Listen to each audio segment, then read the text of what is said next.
Jimmy D and the Wolf podcast. Hello.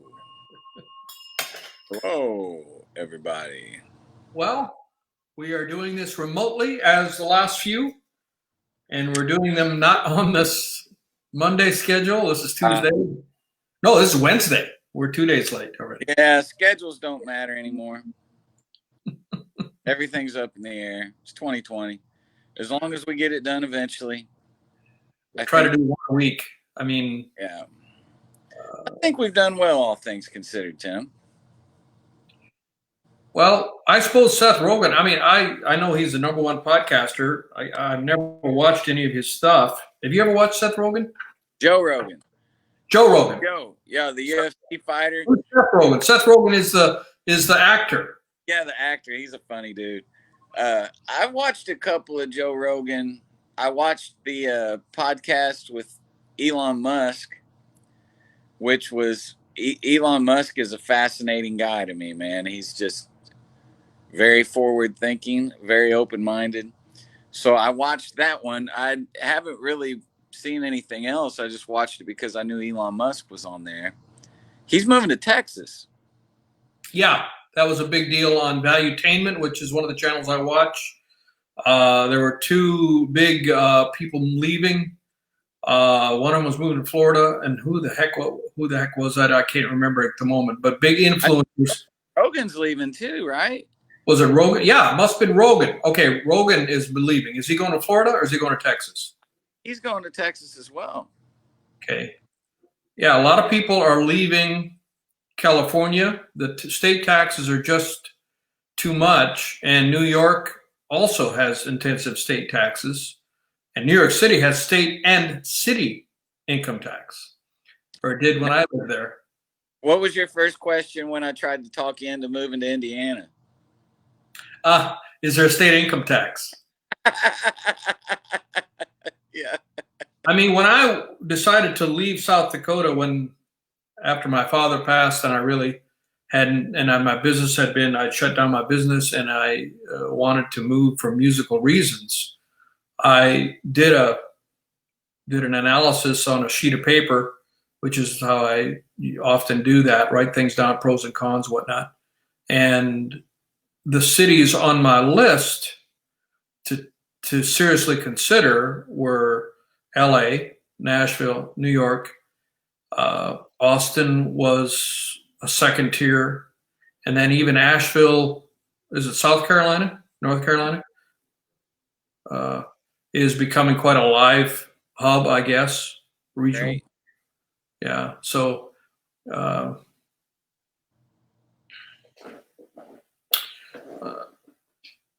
and California, New York is kind of fading. The studios can't keep up anymore because it's so expensive. Studios, it's hard to make a living. We looked at buying a studio in Nashville, right? We looked at buying the library. We did, until it occurred to us that everybody is recording stuff on their phones and laptops. And getting a big high-dollar studio with lots of gear in it probably is not the wisest investment that somebody could make in 2020.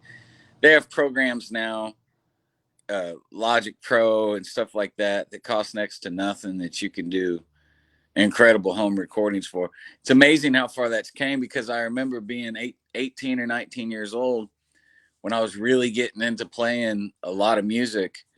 We knew a guy in Lexington, Kentucky, who had 2 4-tracks, Tim. 2 4-track recorders. And Lexington's about an hour and a half drive. And we couldn't wait for Friday to drive to Lexington for the weekend because this dude had 2 4-tracks. In our mind, it was like Abbey Road Studio, because this dude had 2 4-tracks. And nowadays it's like, 4-track? I'm not going to use that. I've got an app on my phone that's, clearly superior to anything that a 4-track recorder could do. I had a Tascam 4-track that came out in the 80s. It must have been mid 80s that I bought it. And it was expensive. If I remember right, it was over $1,000, which was a lot of money in the 80s. Sure. And that'd probably be closer to what? 4,000 today. I mean, inflation, 3 at least. Yeah. And basically I used a cassette tape. You know, there are 4 tracks on a cassette tape. You probably know this, or I'm sure you know it. I mean, in one way, you run 4 tracks, and then you flip it over and you use the other 4 tracks on the other side, each 2 tracks for stereo. And they would use a 4-track head, using all 4 tracks going one direction, using the existing medium to record 4 tracks. And I remember a buddy of mine even told me, he was knowledgeable on technology, and he said, well, get yourself a Betamax, a VCR, because the technology there is high. And then the you usually want a wider, if you want a wider tape, you can get more information on it. You know, a cassette tape is really tiny. It's not very wide. There's a lot of information, 4 tracks on that tiny little tape. And I never really knew what I was doing. I mean, I recorded some demos and stuff, but I didn't know how to use compression, EQ, reverb. You become quite the engineer, man. In the time that I've known you, the last couple of years, you really jumped in and added that tool to the toolbox, man. I appreciate it. I'm continuing to try to improve. I watched a video the other day. Ken Lewis. I got his notes here. 5 EQ plugins, and now I got a list of plugins I got to buy. Right. Ken Lewis has. I mean, one thing that Tony Robbins says is that learn from the best, absolute best. Don't learn from the good ones or even the great ones. Learn from the top, the absolute stars of the stars.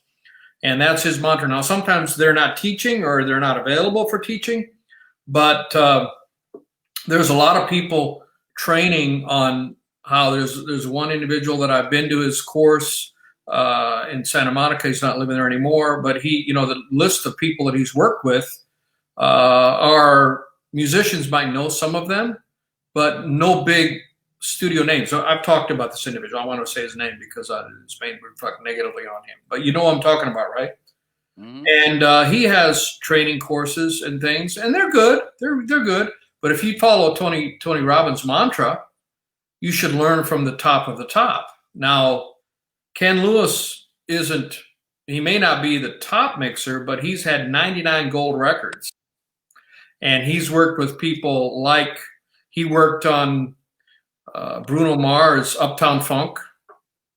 He worked on a whole slew of really big records. So that's just the one I can remember.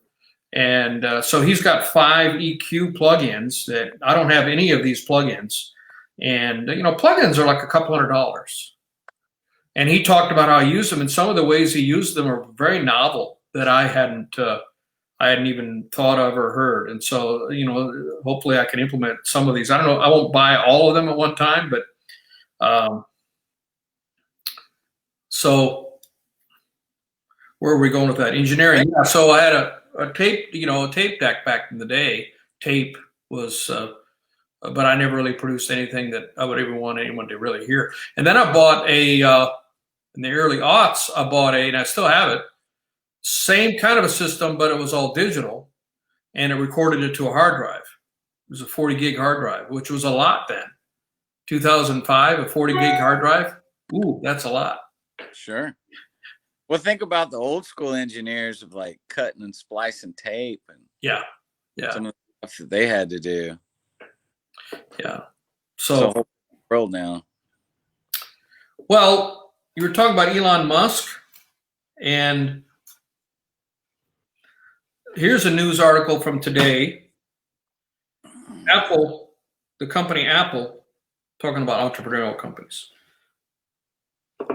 Apple is now worth $2 trillion, making it the most valuable company in the world.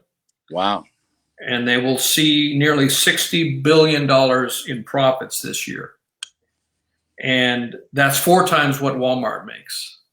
Nice. Just think about that. And they crossed the 1 trillion mark. How long ago you think that was? Well, 2 years ago. Well, part of it is the S&P 500 is at a record high right now.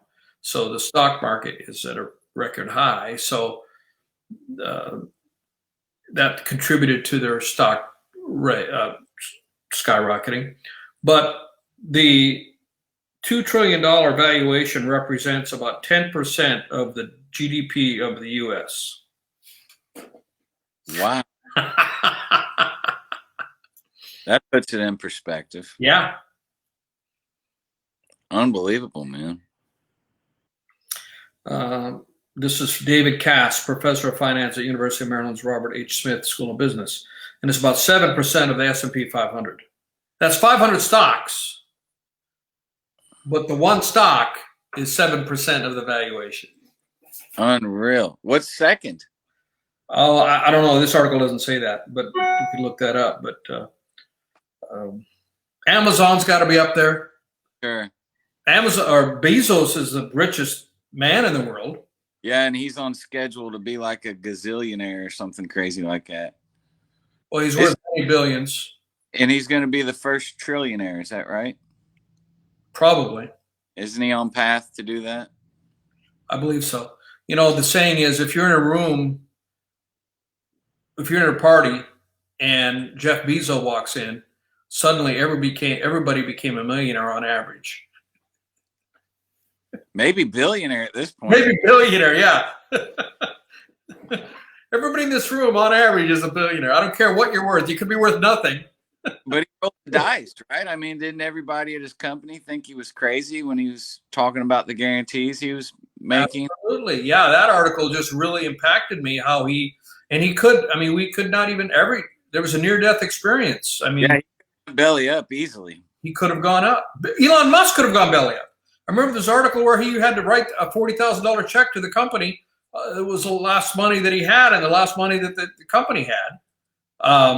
Risks. Elon Musk could have gone on. All these companies have a near-death experience. And how many other companies are there that fell on the wrong side of the knife, made a bet, and it didn't go their way?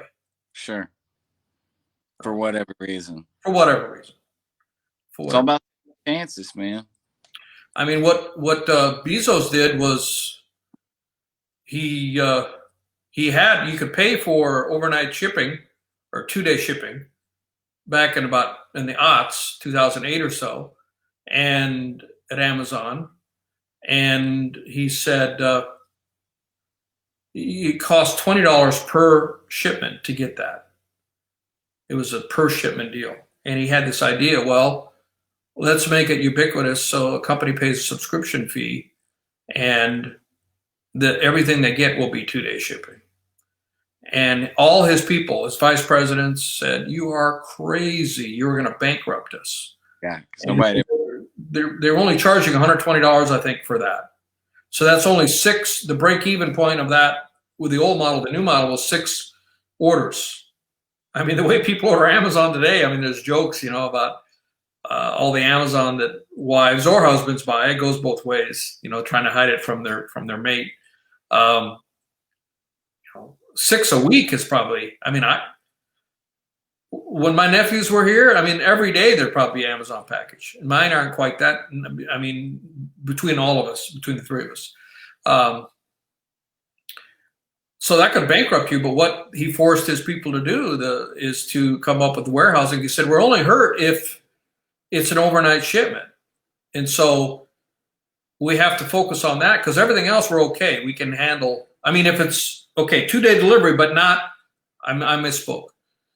All 2-day delivery, but it's only hurts us if it's air shipment, if it has to get on a plane. If it's on a truck and it can be 2 days, we're okay. We can make that 2 days. So their people got busy and said we need to get our distribution system set up and have warehouses all around the country so that we don't have to ship anything by air to make the 2-day.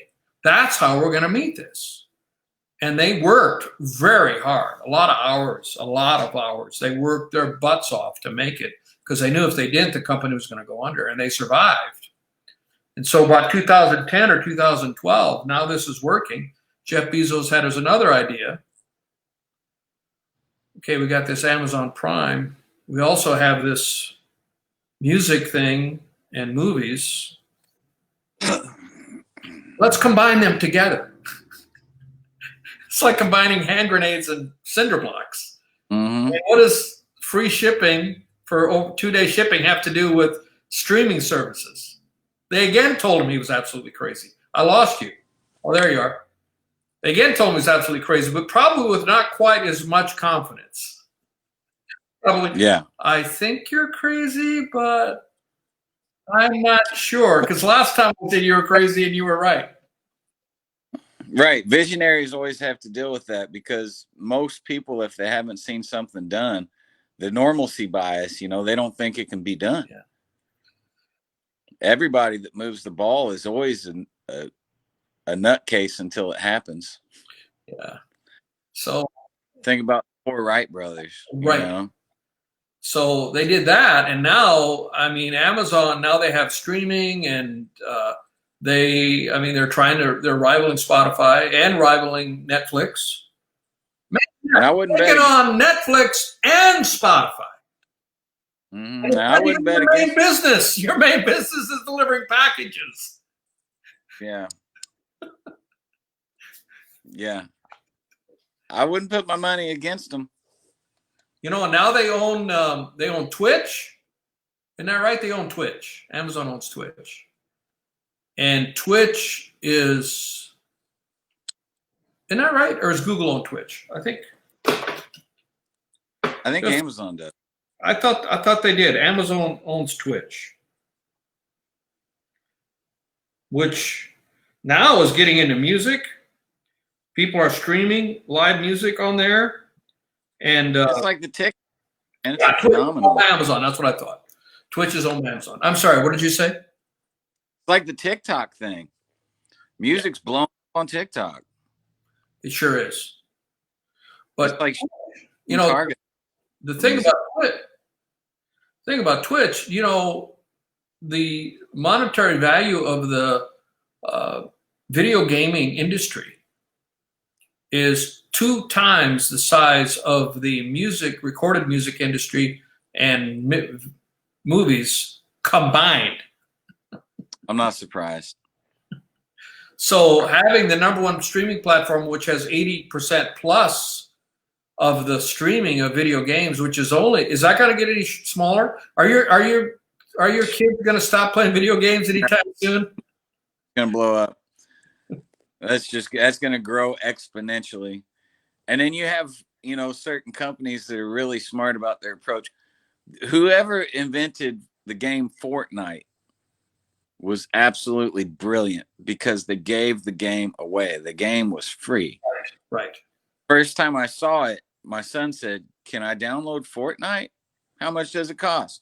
Well, it doesn't cost anything. I'm like, nothing's free. And that's exactly, I had one of those little life lesson moments with him. I'm like, look, buddy, nothing's free. If they say it's free, it's not true. It's a product. You got to pay for it somehow. No, it's free. So you buy it, and then they charge you all this money to add things to your character. And of course, if you don't add things to your character, then you're not cool with all your little young friends. So we downloaded the game for free and then proceeded to spend like a couple $100 decorating this character. So whoever came up with Fortnite, man, salute to you because you're a genius. Gave product and then charged for accessories. Let's see. The Weeknd, the musical artist The Weeknd, went live on what platform?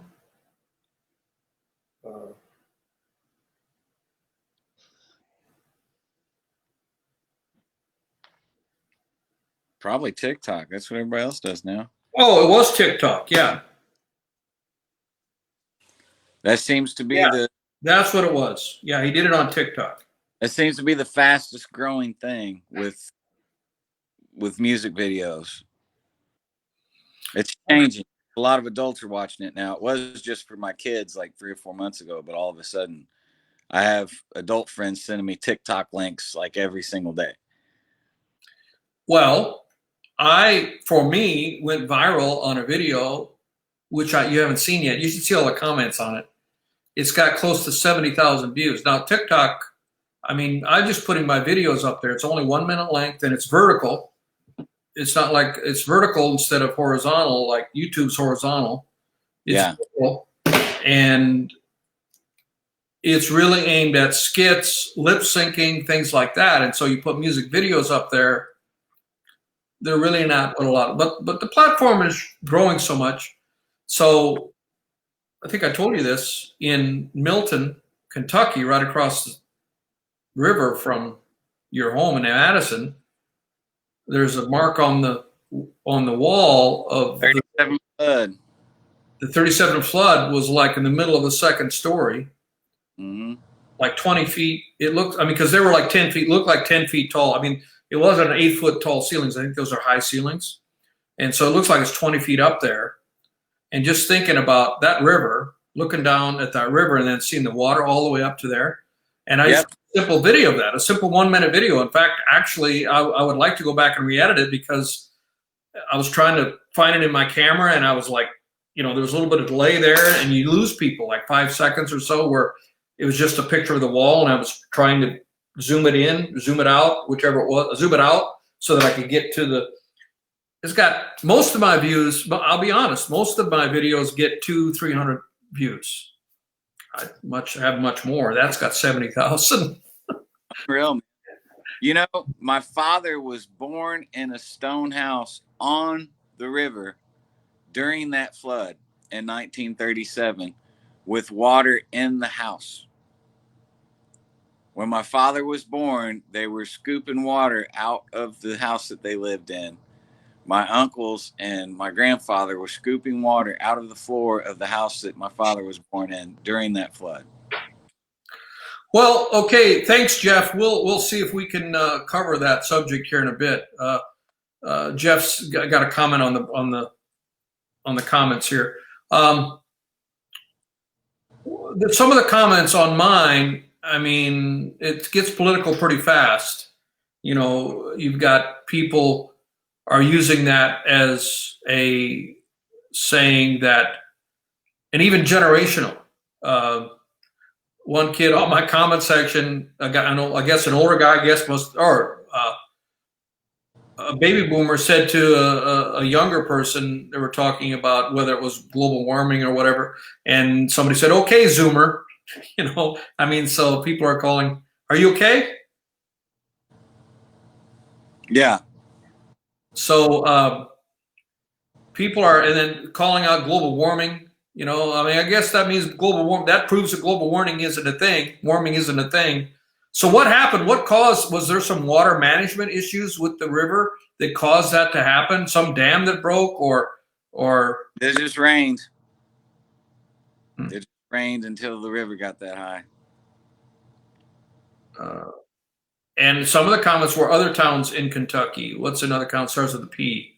Paducah? Is there another? What is it? Paducah? Paducah, yeah, Paducah. There was a guy from Paducah talking about it. And one guy commented that his great-grandfather or grandfather, I don't remember which, died in that 37 flood.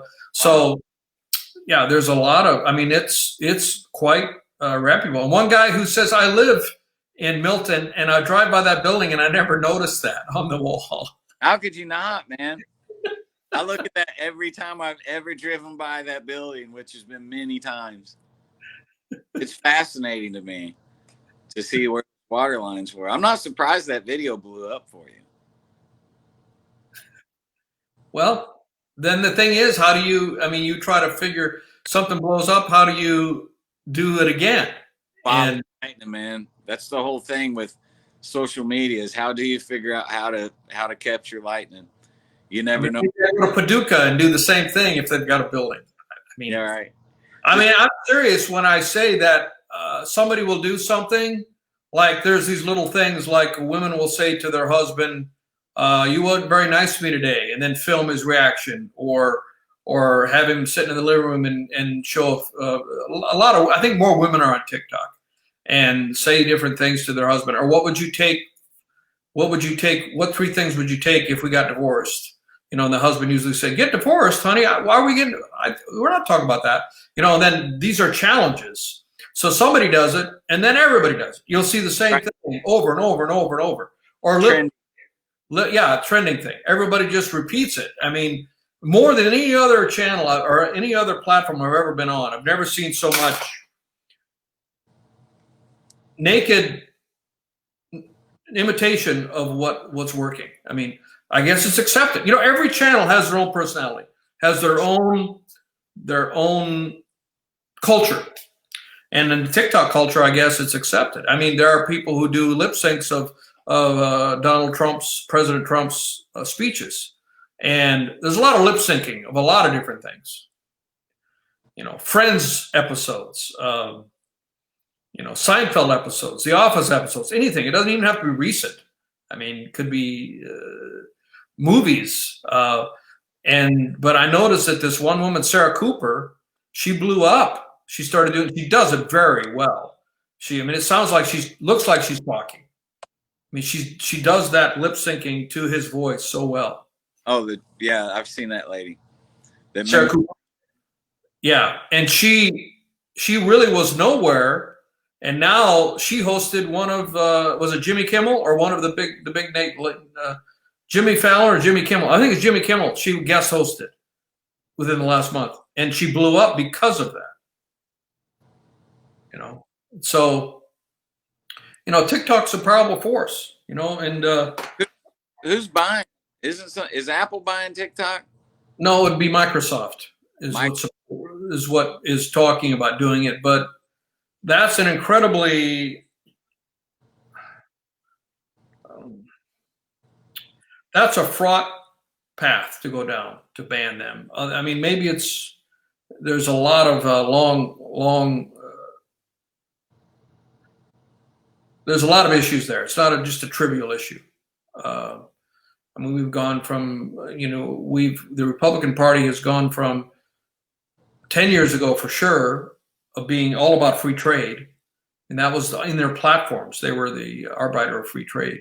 And now, rightly or wrongly, not passing any judgment on what is right and what is wrong, the Republican Party is more protectionistic than the Democrats. It's just a huge shift, humongous shift. So, is it right or is it wrong? I mean, who's to say? The company that there's a company, an American company that is just like TikTok, and I've got a Triller. I don't remember the name. I didn't remember the name. I had to look at my app when I've got a profile on there. They're just like TikTok, and they're an American company. Whoops, and they're saying that TikTok ripped off their technology and is using their technology, and they're suing TikTok. Wow. And so they're raising rounds of funding. They're like $200 million per round, they're definitely, and musicians, just a lot of musicians are on there. And I just started posting the same videos on there as I was doing on TikTok. And I don't think it has near the followers yet, but it could. And especially if they're able to win against TikTok. And there was an article in one of the music magazines about the president of Triller talking about that. And he was saying it's kind of ridiculous to say that an American company could buy TikTok and save it from Chinese stealing of American secrets, because all the technology is in China. All the code is in China. They're going to have to transfer all that code to the US. I mean, it's just, it's not as trivial as just say, hey, we're going to buy this company. How do you unmesh them from their owner, the Chinese owner? There's a lot of moving parts there. So,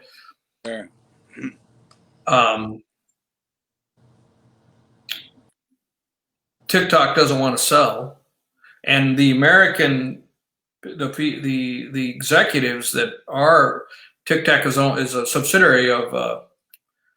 Is it Tencent or ByteDance? There's two companies, and I can never remember which one owns TikTok. Two Chinese companies. One of them is Tencent, and the other is ByteDance, B-I-Y, like a byte, like a computer byte, not a bite with your mouth, B-Y-T-E. Those are the two big companies. One of them owns TikTok. I don't recall which, but they don't want to sell. I mean, it's a very successful company. Blowing up. Yeah, it's blowing up. Yeah. So. But on the other side of it, it is true that they have banned. They make it very difficult for our companies to work in China. So it'd be kind of a tit for tat. So Yeah. I see that argument to it, but. Sure. Anyway, here's Jeff Boyd commented, I'm busy delivering for Jimmy John's right now. I didn't know you did that, Jeff. This minute in Aberdeen, South Dakota, but I just heard McDonald's in Aberdeen is only open 11 to 7 because of lack of help. That's a problem if a fast food chain. I mean, imagine. Everybody'd be looking for work. Right? Why? Well, South Dakota, South Dakota's unique culture. Now, we don't, unique economy, mainly farm driven. And the unemployment, I mean, people work, people have a work ethic, and the unemployment is usually lower than the national average in South Dakota. So imagine if if you get a McDonald's franchise, and you can't even get one unless you already have one. I think they're pretty much mega franchise owners now. And it costs you millions of dollars per franchise. And if a new building goes up or a new location goes up, it's by a current franchise owner. It's been for years, decades. I mean, but imagine if you spend millions of dollars counting on being open 24/7, which most of them are, and you can only be open from 11 to 7 because you can't get help. That's going to be a major hit. I mean, I wonder, Jeff, I don't know if you're still on, but is that related to the COVID thing, or I wonder what's that related to? Yeah, some of them are open 24 hours. I mean, that's a third. Yeah, third. It's devastating. Also, but you sent me a link the other day about all the music venues that have went belly up. Yeah, I mean, and one article said that they don't expect it to get back to normal until second half of 2021. I don't think any of us had countenanced that idea. We all thought, well, it's going to get better next month. I'll be out of this by then. What's that? I'll be a street performer by then. So it's just amazing time. I mean, who could have predicted it? I will say though that there's more and more evidence coming in that this is a very serious illness, and people are having lingering results even after they supposedly recover. Sure. So it's. Well, Rudy Gobert said it still affects his taste buds and his sense of smell. Oh, did he say that? Yeah. How about any physical? Some people. Oh, well, there's a guy. I think I might have mentioned in a previous podcast, but a guy who was a renter of some of my land and a good friend. We did some business together. He got it and had to go to the hospital. And when I heard last time I talked and caught up back home in South Dakota, he's got to walk around with he got off the ventilator and released from the hospital, but he's got to walk around with an oxygen tank. Wow. The guy's in his mid-50s. I think that's roughly his age. Well, that's the thing, man. And we just don't know. And he's a farmer, rancher, farmer. He's got cattle. He also farms. And, crawling up in out of combines and tractors. And you got to bring that oxygen thing with you. Man, I feel for him. That's going to really put a dent in your productivity. Sure. Unless you put it on your, I suppose you could put it on your backpack. There's probably different ways that you can try to get around it, but still probably tired a lot. Can you imagine if you're not getting enough oxygen, you got to rely on an oxygen tank. You probably don't have the most energy. I'm just guessing medically, but probably hard to put in those 15-hour days when you're on an oxygen tank. And it's affecting everybody differently. That's the scary thing. Yeah. You never know how it's going to hit you. So, and then there was the other one in South Dakota that Jeff told me about.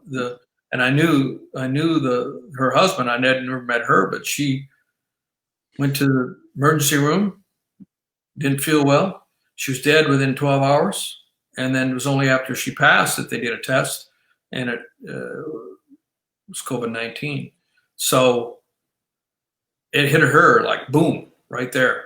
Took her out in less than 24 hours. Wow. So, and by all accounts, I mean, it was in the early 50s, but healthy. I mean, no lingering major issues. And now they're saying it's hitting more. I read an article earlier that it's hitting more and more younger folks. But there are still a large group of people who think that it's all a hoax and it's intended to influence the election in November. And then after the election is over, it'll disappear. Right, magically. Because it's all made up. And all the people that died from it will come back to life. Well, okay, let's go down that rabbit trail. That belief system is that they didn't die from it. They died from other causes. Right. Another one comment was it's all flu. Nobody's getting the flu. So I don't know. I'm not on the front, but it's not. All the people that I know that are telling me to be very careful. So I'm going to listen to them. I'm not an expert. So yeah, it's unfortunate that it's so divisive in our country today. What's the thing? Americans are so skeptical of everything that we call BS on anything we see now. Yeah. Which is kind of frightening. It is. All right. Well, what other subject you want to get into? I don't know, man. I think that's most of what I got this week. We talked about some recording stuff and. Well, I got one thing that's a whole new ball of wax. I guess we're not quite to 40 minutes. So, I read an article that.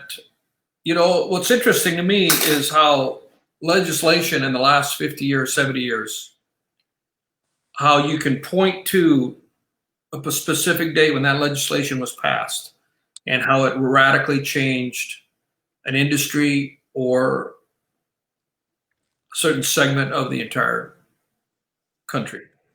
And we've talked about some in the past.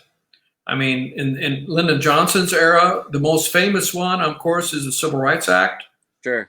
Or it made it illegal to discriminate and have blacks only, and that was huge. And then you get into the early 70s, we talked about, I don't know, it wasn't necessarily a congressional move, but the Securities Exchange Commission made the decision that you could buy back, a publicly traded company could buy back stocks. And that has over, what was the number? $1 trillion was spent just in 1 year on stock buybacks, which could have been used. I can't remember the number. It was a huge number that was used in stock buybacks. And that could have been used. That's why workers' wages have stagnated versus where they were. And that was very impactful. And then you've got the in the 90s, very impactful for musicians. Oh, another one was I think it was in the 70s where they got away from the fair where you had to give opposing views. If you were doing a news program, you had to give both sides of an argument. And that was maybe in the 70s that was repealed. And now we have extremely divisive echo chambers on both sides. Right. You can hear your own viewpoint, and nobody's required by law to give the other side of the argument. I think that's a negative that being repealed is I personally feel it's made it super divisive. And in the 90s, for musicians, Bill Clinton signed a law that made it so that there wasn't a limit on how many radio stations any individual could buy. And that was in 95 or 6 or 7, somewhere in there, Clinton's era. And they repealed that, and that radically changed the music business. Whereas before you could have independent DJs break out a new artist, now, the way it is now, you got Clear Channel and iHeartRadio. I think there's 2 big companies. Each one have like 2,000 radio stations. Radio is much less than it was, but still, it's radically changed. Now it's streaming and video, YouTube, but radio was radically changed. Now local DJs can't make decisions. For the most part, you've got the rare independent station that's still around, maybe independent or public NPR type of thing. But for the most part, not like it was before that law was passed. Now, programmers in corporate headquarters decree what songs are being run, and that'll be the same songs run across all of the stations that they own. And that was very impactful. That was the death of radio as we knew it, man. Absolutely. That happened in 96, 97. It was signed during Clinton era. And the one that I read about just recently, one that happened in, I think, the same year that the Civil Rights Act in 65, there were laws on the books since about 1920 to limit the immigration into this country from anyone other than white European countries. And the reason that was in place was to keep America white Caucasian, primarily. That was repealed in 1965. And that is why white Americans are, if not, are fixing to be pretty soon a minority in this country, Caucasian Americans, because the floodgates were opened for Asian, so many different nationalities to come in. And I think it's a strength. I personally think it's a strength. I mean, melting pot, I love it. But it's interesting because now I think there's a direction or a movement perhaps to go back to where that was. And I just find it interesting that we can point to those dates of those changes. Not all of them were Congress acts, like the one I think was SEC, that affected our life. I mean, that one I think was huge because companies now don't focus on paying their employees. They focus more on buying back their stock and getting the shareholders. So that has affected anyone who works for a company radically. Used to being a lot more, if you work for a company, you could make a really good wage. And now they're focused more on buying back their stock and that sort of thing. So even Amazon, most of their people that work there don't even work for Amazon. They work for contractors, and they contract the work out. So anyway, I just find it interesting looking back on time and the arc of how things happen. You make a decision, or the country makes a decision. The country makes a change, a law or a regulation, and how that can be traced back to how much it's changed our culture and our society and our country. Yeah, well, and they're making oftentimes changes with most people being oblivious to them. Most right. people realize what's going on. Yeah. So those are major changes, though. I mean, it's fascinating how much legislation has guided, especially the music business, like you said, man. That was the death of radio. Because I remember when I was younger, that's how artists broke. You know, you had cool DJs that would play new stuff, or randoms, or even local music. It's how cities develop scenes. Oh, Jamie Humphrey is here. Well, I don't think that contributed to it, but I think also then there was in the early aughts. What was you could get stolen music? What was the Napster, yeah, Napster, and then the music. That was a low point for the music industry. All the aughts were just no revenue, and I don't know that the radio contributed to it. It was horrible to be in a music industry. But now, I mean, hey, Michael Stucker is here. Now, I mean, there are companies now buying up. One of the news is every day I get the latest news feed on music industry. And there are companies buying up catalogs, back catalogs, because I think it's worth a lot of money and paying big premiums. Like Imagine Dragons sold their back catalog. Imagine Dragons is a fairly young band. They sold their back catalog. What it does for you is you can monetize a lump sum of what you probably think you'd earn over your life on that. And so, I mean, it could make sense depending on your individual, what you want to do. I mean, as a musician, as an artist.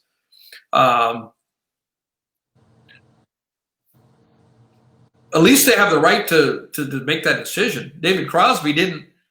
Exactly. didn't make that decision, and now he's a grumpy old man screaming at everybody. Yeah, because he sold his masters. Neil Young's in a pretty good mood. Yeah, he is. He owns like half of Canada or something crazy. Never sell your masters, kids. All right. Well, we've been on 45 minutes. Shall we call it? Good to see you, man. All right. Same here. Jimmy D and the Wolf. Peace. See you next time. Thanks, guys. Thank you.